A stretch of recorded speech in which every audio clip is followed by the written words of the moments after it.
4,399। आज इस आंकड़े की चर्चा भारत में नहीं बल्कि पूरी दुनिया में हो रही है। यह आंकड़ा आपकी स्क्रीन पर है।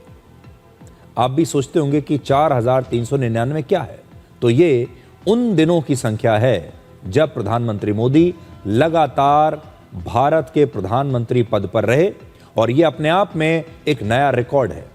4,399 जो आपने देखा, यह सिर्फ एक संख्या नहीं है बल्कि ये वो नंबर है जिससे प्रधानमंत्री मोदी ने सत्ता का गणित बदल दिया। वैसे तो राजनीति में रिकॉर्ड बनते भी हैं और टूटते भी हैं, लेकिन कुछ रिकॉर्ड सिर्फ आंकड़े नहीं होते बल्कि वो इतिहास की दिशा बदल देते हैं, और आज भारतीय लोकतंत्र के इतिहास में ऐसा ही दिन है। आज प्रधानमंत्री मोदी ने देश के पहले प्रधानमंत्री पंडित जवाहरलाल नेहरू का रिकॉर्ड तोड़ दिया है, जो लगातार 4,398 दिनों तक देश के प्रधानमंत्री रहे थे। पिछले 12 वर्षों में मोदी सरकार के कामकाज को आज हमने अपनी भाषा में डिकोड किया है। तो अगर डिकोड की भाषा में हम उनके कार्यकाल को देखें तो देखिए, डी का मतलब है डेवलपमेंट, ई का मतलब यानी इकोनॉमी, सी यानी हमारे देश की कल्चर, ओ का मतलब है आउटरीच, डी यानी डिजिटल इंडिया, और ई का मतलब है एम्पावरमेंट। और अगर आप इसको डिकोड करके देखेंगे तो यही इन 12 वर्षों में प्रधानमंत्री मोदी का एजेंडा भी रहा है, जो आपकी स्क्रीन पर इस समय आप देख पा रहे हैं। आज प्रधानमंत्री मोदी ने कांग्रेस के बारे में एक बहुत बड़ा बयान दिया है। प्रधानमंत्री मोदी ने आज कहा कि हिंदू ग्रोथ रेट के नैरेटिव के जरिए कांग्रेस देश के धीमे विकास के लिए हिंदुओं को ही लंबे समय तक जिम्मेदार ठहराती रही। प्रधानमंत्री मोदी ने कहा कि जिस धीमी विकास दर को दशकों तक हिंदू ग्रोथ रेट कहा गया, असल में उसका नाम कांग्रेस ग्रोथ रेट होना चाहिए। आज उन्होंने एक बहुत बड़ा बयान दिया है, पहले आप देखिए वो क्या कह रहे हैं। कांग्रेस ने देश को लाचारगी, बेचारगी और हीन भावना के गर्त में गिरा दिया था। देश को यही एहसास कराया जाता था कि भारत में विकास धीरे धीरे ही होता है, भारत में तेज विकास संभव ही नहीं है। और बड़ी ही चतुराई से इस धीमी विकास को एक नाम दिया था, हिंदू ग्रोथ रेट। यानी कार्यशैली कांग्रेस की, दायित्व कांग्रेस का, विफलता कांग्रेस की, लेकिन कलंक देश की बड़ी हिंदू आबादी के नाम लगाया गया, जबकि असल में इस कुसंस्कृति का नाम होना चाहिए था कांग्रेस ग्रोथ रेट। इस कांग्रेस ग्रोथ रेट में ना गवर्नेंस थी, ना नीति, ना नियत और ना ही निर्णय। साथियों, पहली बार अटल जी के नेतृत्व में एनडीए सरकार आई, तब जाकर हमें एक झलक दिखी कि विकास में गति कैसे आती है। लेकिन दुर्भाग्य से 2004 में देश फिर से अस्थिरता के बवंडर में और कांग्रेस के शिकंजे में फंस गया। विकास तो दूर की बात है, देश को कांग्रेस ने एक के बाद एक हजारों करोड़ रुपए के घोटालों में घसीट दिया। हिंदू रेट ऑफ ग्रोथ शब्द का इस्तेमाल भारतीय अर्थशास्त्री प्रोफेसर राज कृष्णा ने वर्ष 1978 में भी किया था, और ये शब्द 1950 से 1980 के दशक के बीच भारत की लगभग 3.5% वार्षिक जीडीपी वृद्धि दर को बताने के लिए इस्तेमाल किया गया था। उस समय भारत की अर्थव्यवस्था की आर्थिक विकास की गति बहुत धीमी थी। हिंदू शब्द का प्रयोग यहां धार्मिक अर्थ में नहीं बल्कि एक व्यंग और आलोचना के रूप में किया गया था। हिंदू ग्रोथ रेट के जरिए यह संकेत देने की कोशिश की गई थी कि भारत, जहां बहुसंख्यक आबादी हिंदू है, वो भाग्य, कर्म और संतोष जैसे विचारों को मानते हैं, और इसीलिए धीमी आर्थिक प्रगति को आसानी से ये हिंदू स्वीकार कर रहे हैं। मतलब ये कि कांग्रेस के शासन का ये वो युग था जब तुष्टीकरण के वजह से जो भारत की कम ग्रोथ रेट थी आर्थिक रूप से, उसके लिए भी हिंदुओं को ही दोषी ठहरा दिया गया था। आज हम आपको दिखाते हैं कि कैसे प्रधानमंत्री मोदी ने देश के पहले प्रधानमंत्री पंडित जवाहरलाल नेहरू सहित अब तक के सारे पूर्व प्रधानमंत्रियों के रिकॉर्ड तोड़ दिए, जो लगातार 4,398 दिनों तक प्रधानमंत्री रहे। आज कैबिनेट ने प्रधानमंत्री मोदी के सम्मान में एक प्रस्ताव भी पारित किया। तो देखिए, सबसे पहले आप ये आंकड़ा देख लीजिए। मैं पहले वो आंकड़ा फिर से आपको दिखाता हूं। प्रधानमंत्री मोदी 4,399 दिन लगातार, जवाहरलाल नेहरू 4,398 दिन, इंदिरा गांधी 4,077 दिन और डॉक्टर मनमोहन सिंह 3,656 दिन। ये देश के 4 ऐसे प्रधानमंत्री हैं जो सबसे ज्यादा दिनों तक लगातार प्रधानमंत्री के पद पर रहे हैं। ये आप देख सकते हैं। और आज प्रधानमंत्री मोदी ने पंडित जवाहरलाल नेहरू को भी पीछे छोड़ दिया है। आज कैबिनेट ने प्रधानमंत्री मोदी के सम्मान में एक प्रस्ताव पारित किया और उनके नेतृत्व, उपलब्धियों और विकसित भारत के विजन का समर्थन किया। इस प्रस्ताव में लगभग 25 करोड़ लोगों के गरीबी से बाहर निकलने का जिक्र किया गया है और प्रधानमंत्री मोदी की जन कल्याण नीतियों की प्रशंसा की गई। इसमें भरोसा जताया गया कि प्रधानमंत्री मोदी के नेतृत्व में भारत आत्मनिर्भर, सुरक्षित, समृद्ध और गौरवशाली राष्ट्र के रूप में नई ऊंचाइयां प्राप्त करेगा और 2047 तक विकसित राष्ट्र बनने के लक्ष्य की दिशा में वो आगे बढ़ेगा। तो आज मंत्रिमंडल की जो बैठक हुई, उसमें केंद्रीय मंत्रियों ने खड़े होकर प्रधानमंत्री मोदी के सम्मान में आज जबरदस्त तालियां बजाई। वो तस्वीरें आप देखिए।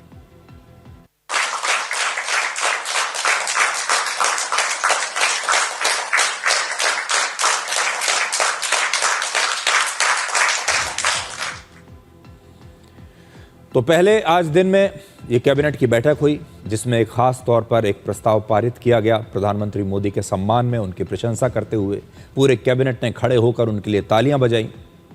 इसके बाद आज भारत मंडपम में प्रधानमंत्री मोदी को एनडीए की विशेष बैठक में भी सम्मानित किया गया। एक खास बैठक बुलाई गई जिसमें एनडीए के बड़े बड़े नेता आए थे, जो घटक दल हैं एनडीए के, और उनके मुख्यमंत्री भी आए थे। इस बैठक में एनडीए शासित राज्यों के मुख्यमंत्री थे, उप मुख्यमंत्री थे और एनडीए के बड़े बड़े नेता शामिल हुए। इस बैठक में भी प्रधानमंत्री मोदी के सम्मान में एक प्रस्ताव पारित किया गया और इस प्रस्ताव को आंध्र प्रदेश के मुख्यमंत्री चंद्रबाबू नायडू ने पेश किया। इसमें कहा गया कि प्रधानमंत्री मोदी का नेतृत्व सुशासन, जवाबदेही, पारदर्शिता और ईमानदारी का प्रतीक है। Table before this August House gathering, resolution of gratitude, historic tribute to India's longest serving continuously elected Prime Minister Sri Narendra Modi ji. The right leader at the right time, at the right place, Narendra Modi ji as Prime Minister of this great nation. That is his strength. He is both our anchor and our innovator, working with a single agenda, that is nation first, a principle that all of us has constantly keep it in mind. Entire nation has to follow. 21st century belongs to Narendra Modi ji. 2001 he elected as Chief Minister. Now nearly 25 years. Sometimes I am also introspecting myself. How is able to live up to the expectations of the people? That is very, very important. That is the leadership Honorable Prime Minister is having. लोकप्रिय मुख्यमंत्री आदरणीय चंद्रबाबू नायडू जी द्वारा जो प्रस्ताव प्रस्तुत किया गया, सभी साथियों ने उस पर समर्थन और अपने संवाद और अनुभव के साथ अपनी बातें रखी हैं और अनुप्रिया पटेल जी ने पूरे प्रस्ताव को हम सबके बीच में रखा है। मैं आप सबसे आग्रह करता हूं कि इस प्रस्ताव का समर्थन सभी लोग खड़े होकर माननीय प्रधानमंत्री जी का अभिवादन भी करें और इस प्रस्ताव को पास करें।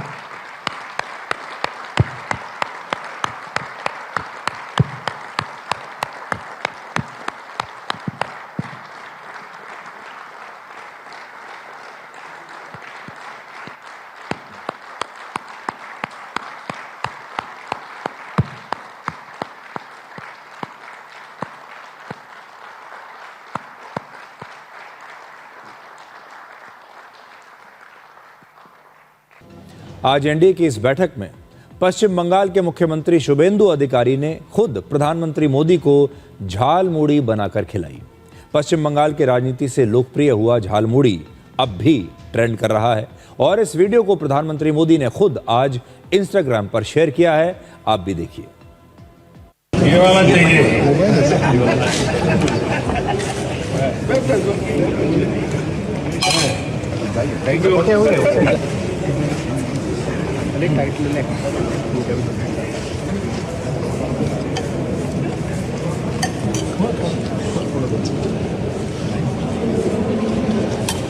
थोड़ा देते रहो।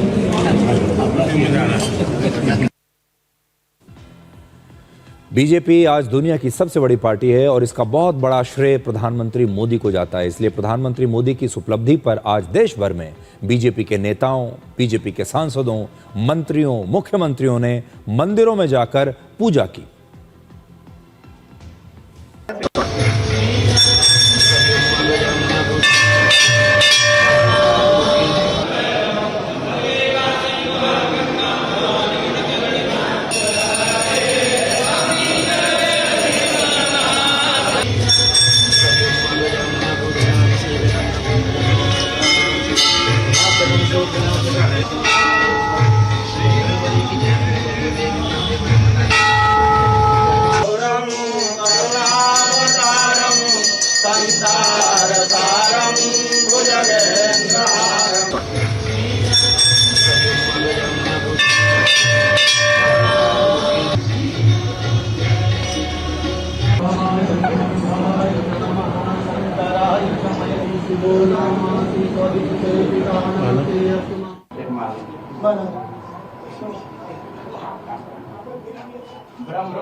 और आज प्रधानमंत्री मोदी ने कहा कि इतने लंबे समय तक देश की सेवा का सौभाग्य मिलना ईश्वर का आशीर्वाद है और देश की सेवा उनके लिए एक साधना है। आज का दिन आप सभी ने मेरे लिए बहुत यादगार बना दिया है।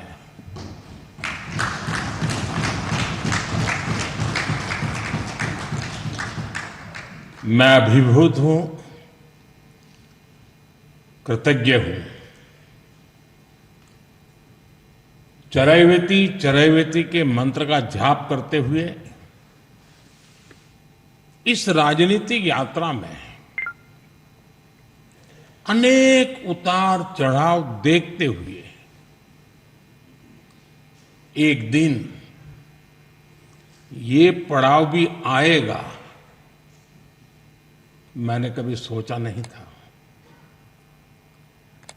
निर्वाचित प्रधानमंत्री के रूप में निरंतर सबसे लंबी अवधि तक सेवा करने का अवसर,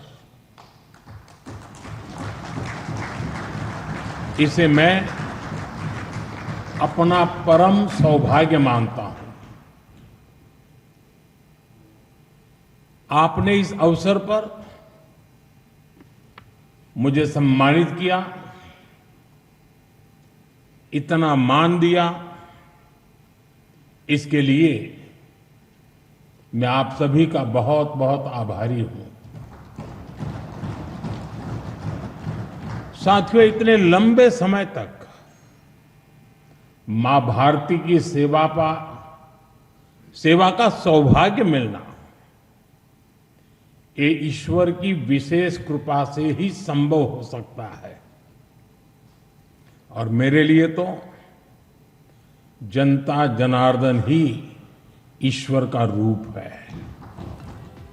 तो प्रधानमंत्री मोदी अब भारत के सबसे लंबे समय तक प्रधानमंत्री के पद पर रहने वाले निर्वाचित प्रधानमंत्री बन गए हैं। और आज के जमाने में जब दूसरे देशों में लगातार इतनी राजनीतिक अस्थिरता है, ऐसे समय में दुनिया की सबसे बड़े लोकतांत्रिक देश में लगातार इतने दिनों तक इस पद पर बने रहना, ये बताता है कि भारत का लोकतंत्र कितना मजबूत है। ये बताता है कि भारत के लोग प्रधानमंत्री मोदी को कितना प्यार करते हैं, और वो ये भी बताता है कि लगातार इतने दिनों तक सत्ता में बने रहना सिर्फ एक आंकड़ा नहीं है, बल्कि वो ये भी बताता है कि प्रधानमंत्री मोदी की सरकार और उसके कामकाज से इस देश की जनता कितनी खुश है। उनकी इस उपलब्धि पर रशिया, इटली, जर्मनी और श्रीलंका जैसे दुनिया के कई देशों के प्रधानमंत्री और राष्ट्रपतियों ने उन्हें बधाई दी है। इटली की प्रधानमंत्री जॉर्जिया मेलोनी ने एक्स पर प्रधानमंत्री मोदी के साथ एक फोटो शेयर की है अपनी, और उन्हें बधाई दी है। ये वो तस्वीर है जो उन्होंने आज फोटो अपनी शेयर की है, और उन्होंने प्रधानमंत्री मोदी को ये बधाई दी। पिछले 12 वर्षों में भारतीय राजनीति केवल सत्ता परिवर्तन की कहानी नहीं है, बल्कि इस दौरान उसका व्याकरण ही बदल गया है, और अब भारतीय राजनीति में एक नया शब्दकोश बन चुका है। एक समय था जब भारतीय राजनीति जाति, तुष्टीकरण, परिवारवाद, गठबंधन की मजबूरियों और वोट बैंक जैसे शब्दों के इर्द गिर्द घूमा करती थी। लेकिन अब राजनीति के नए शब्दकोश में विकास, सुशासन, महिला सशक्तिकरण, नया भारत और राष्ट्रवाद जैसे शब्द सुनाई देते हैं। इस बदलाव का सबसे बड़ा श्रेय प्रधानमंत्री नरेंद्र मोदी को जाता है, उनकी नई भारत की राजनीति को जाता है। पिछले 12 वर्षों में देश की राजनीति में कई बड़े बदलाव आए हैं। देखिए, सबसे पहला बड़ा बदलाव ये कि 2014 से पहले बीजेपी को मुख्य रूप से उत्तर भारत के हिंदी भाषी राज्यों और ऊंची जातियों की पार्टी माना जाता था। लेकिन प्रधानमंत्री मोदी ने पार्टी की पहुंच को नए सामाजिक वर्गों और नए क्षेत्रों तक पहुंचाया। एक पिछड़े वर्ग के नेता की पहचान, हिंदुत्व की वैचारिक शक्ति और गरीबों तक सीधे पहुंचने वाली कल्याणकारी योजनाओं के इस अनोखे संगम ने, इस नए कॉम्बिनेशन ने बीजेपी को आज देश की सबसे बड़ी ताकत बना दिया है। और इसका परिणाम यह हुआ कि प्रधानमंत्री मोदी के नेतृत्व में बीजेपी अब उन राज्यों में भी सत्ता में आ गई जहां लोगों ने कभी कल्पना भी नहीं की थी। सोचिए, पश्चिम बंगाल, उड़ीसा, महाराष्ट्र और पूर्वोत्तर के कई राज्यों में आज बीजेपी की सरकारें हैं जो कुछ वर्षों पहले तक लोग सोच भी नहीं सकते थे। बीजेपी आज केवल हिंदी भाषी राज्यों की पार्टी नहीं रही, बल्कि ये एक अखिल भारतीय पार्टी बन चुकी है, जिसके फुटप्रिंट्स अब भारत के हर राज्य में आपको मिलेंगे। गठबंधन सरकारों के दौर में क्षेत्रीय पार्टियों का दबदबा हुआ करता था, आपको याद होगा, क्योंकि उस जमाने में एक भी राष्ट्रीय पार्टी ऐसी नहीं थी जो क्षेत्रीय उम्मीदों को पूरा कर सके। और इसलिए एक समय ऐसा आया जब क्षेत्रीय नेता जो हैं वो लगातार उनका उदय हो रहा था। लेकिन प्रधानमंत्री मोदी के इन 12 वर्षों में अब क्षेत्रीय पार्टियों का दबदबा भी पहले जैसा नहीं रहा, और देश की राजनीति में आप इसे दूसरा सबसे बड़ा बदलाव कह सकते हैं। एक दौर में उत्तर प्रदेश में समाजवादी पार्टी और बीएसपी, बिहार में जेडीयू और आरजेडी, पश्चिम बंगाल में टीएमसी, उड़ीसा में बीजेडी, पंजाब में अकाली दल, हरियाणा में इंडियन नेशनल लोक दल और महाराष्ट्र में शिवसेना जैसी पार्टियां बहुत प्रभावशाली और मजबूत थीं।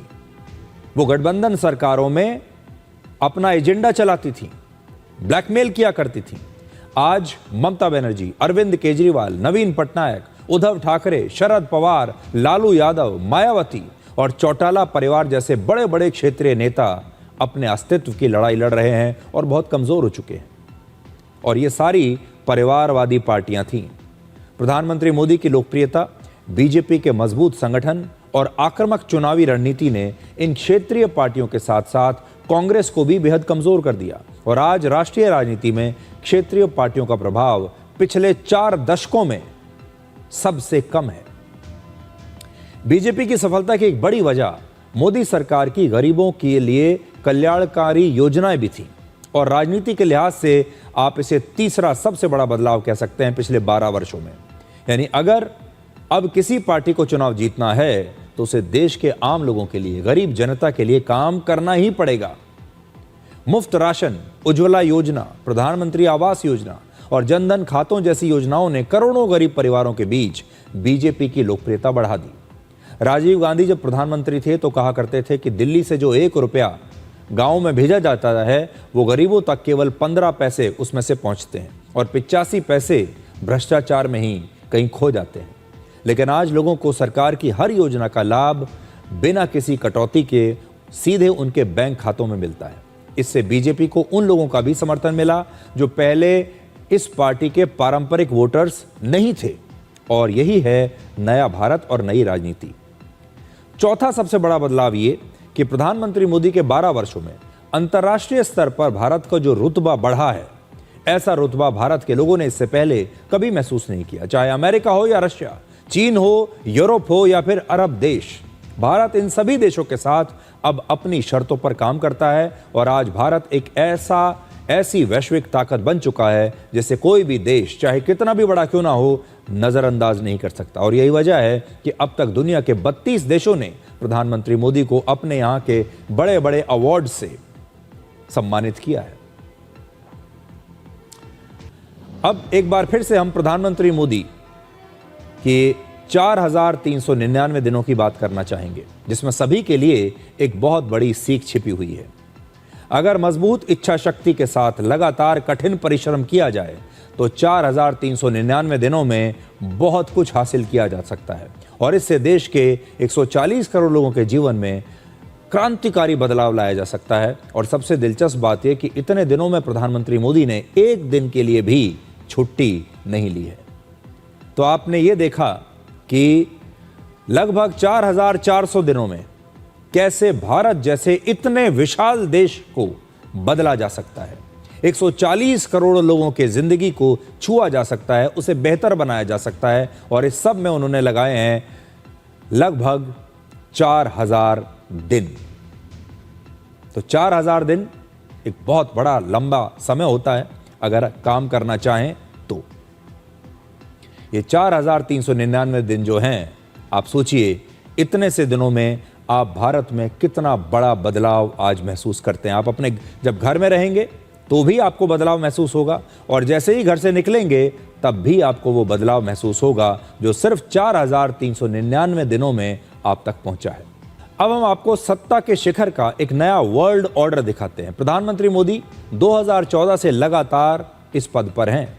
रशिया के राष्ट्रपति व्लादिमीर पुतिन वर्ष 2012 से लगातार यानी पिछले 14 वर्षों से रशिया के राष्ट्रपति पद पर हैं और चीन के राष्ट्रपति शी जिनपिंग वर्ष 2013 से लगातार यानी 13 वर्षों से राष्ट्रपति के पद पर हैं। यानी प्रधानमंत्री मोदी, राष्ट्रपति पुतिन और राष्ट्रपति शी जिनपिंग, ये तीनों नेता पूरी दुनिया में सत्ता के शिखर पर रहने वाला एक नया वर्ल्ड ऑर्डर बना रहे हैं। ये एक नया वर्ल्ड ऑर्डर है और ये इस समय दुनिया के सबसे तजुर्बेकार, सबसे अनुभवी नेता हैं जो अपने अपने देश की राजनीति में इस समय छाए हुए हैं।